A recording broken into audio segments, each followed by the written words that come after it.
Je vous salue dans le nom précieux de notre Seigneur Jésus-Christ. Ce matin, 22 janvier 2022, je voudrais rendre grâce à mon Seigneur et mon Dieu pour ma vie, pour la tienne, pour la santé qu'il nous donne, pour la joie qu'il nous donne, la paix qu'il nous donne, malgré toutes les circonstances que la vie peut réserver. Nous savons une chose, c'est que tant que nous vivons, nous pouvons espérer dans le Seigneur notre Dieu, lui qui nous a aimés et a envoyé son Fils mourir à la croix pour notre salut. Son amour ne nous fait pas défaut et chaque matin il renouvelle sa bonté et ses compassions pour nous. Et si ce matin nous voulons encore nous appuyer sur la parole de Dieu pour avancer, bien-aimé, veille sur ta marche. Et vous avez dû constater que en ce début d'année 2022, je vais en profondeur sur un certain sujet qui concerne le disciple du Seigneur, celui qui a foi en Christ et qui veut marcher véritablement avec le Seigneur.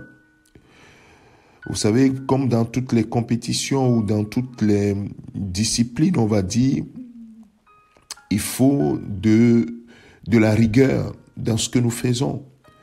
Et donc, mon frère, ma sœur, tu peux pas marcher avec Dieu avec légèreté, c'est impossible. C'est pourquoi Dieu a pu appeler Moïse, après plusieurs années de marche, à l'occurrence 24 ans de marche après, Dieu appelle Moïse et il appelle Abraham, Abraham, et lui dit dans Genèse chapitre, si je ne m'abuse, chapitre 17, il va l'appeler après 24 ans de marche avec Dieu. Dieu l'appelle et dit, Abraham, dans Genèse chapitre 17, verset 1, lorsque Abraham fut âgé de 99 ans, l'Éternel apparut à Abraham et lui dit, je suis le Dieu Tout-Puissant, marche devant ma face et sois intègre. Bien-aimé de Dieu, nous voyons que ce n'est pas marcher devant Dieu n'importe comment qui permet d'y arriver. Arriver à un moment, il faut se poser la question, est-ce que je suis intègre avec Dieu? Est-ce que je suis fidèle à Dieu? Est-ce que je marche bien avec Dieu? Alors, nous allons prendre l'exemple de l'apôtre Paul dans 1 Corinthiens chapitre 9, où l'apôtre Paul dans le verset 24 va dire, ne savez-vous pas que ceux qui courent dans un stade courent tous, mais qu'un seul remporte le prix? Courez de manière à le remporter. Bien-aimé, personne ne le fera à ta place, c'est toi-même qui dois le faire. Cours de manière à remporter le prix que Dieu a réservé. Et ce matin, j'aimerais m'appuyer sur les versets suivants pour t'exhorter, mon frère, ma sœur, pour nous exhorter. Tous ceux qui combattent s'imposent toute espèce d'abstinence et ils le font pour obtenir une couronne corruptible. Mais nous, faisons-le pour une couronne incorruptible que le Seigneur nous réserve, bien-aimés de Dieu. Verset 26. Moi donc, je cours, non pas comme à l'aventure, je frappe, non pas comme battant l'air, mais je traite durement mon corps et je le tiens assujetti, de peur d'être moi-même désapprouvé après avoir prêché aux autres. Bien-aimé de Dieu, tu dois veiller sur ta marche. Veille sur ta marche. Ici, l'apôtre Paul dit qu'il traite durement son corps. Ne sois pas léger avec toi-même en disant oui, c'est pas grave. Bien-aimé, Dieu a dit à Abraham, sois intègre, marche devant ma face, sois intègre. L'apôtre Paul dit ici, je cours non pas comme à l'aventure. Mon frère, comment tu marches avec Dieu? Est-ce que tu marches comme à l'aventure? Non.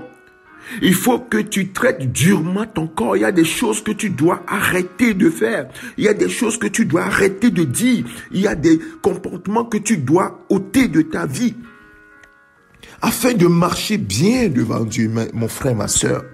Tu ne dois pas tout avaler. Le sportif n'avale pas tout. Ne va pas manger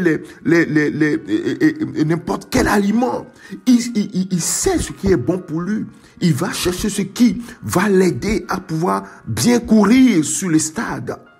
C'est pourquoi ce matin, mon frère, ma sœur, je termine par le Proverbe 4, verset 23.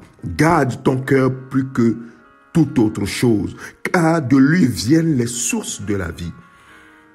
Tu ne peux pas marcher n'importe comment devant Dieu et espérer que tu vas arriver. Tu te rappelles, dans Apocalypse, le Seigneur dit, à celui qui vaincra, mon frère, nous sommes en train de vaincre. Celui qui court, oui, qui ne court pas selon les règles, ne va pas prendre la couronne.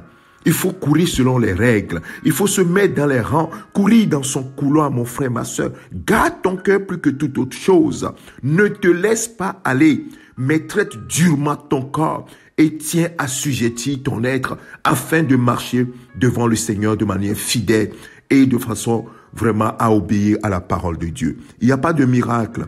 Bien-aimé, marche sous la grâce de Dieu et en obéissance à la voix du Saint-Esprit qui te conduira toujours vers la parole de Dieu. Veille sur ta marche. Regarde comment tu marches. Regarde comment tu as commencé par marcher au cours de cette année déjà. Est-ce que cela plaît au Seigneur?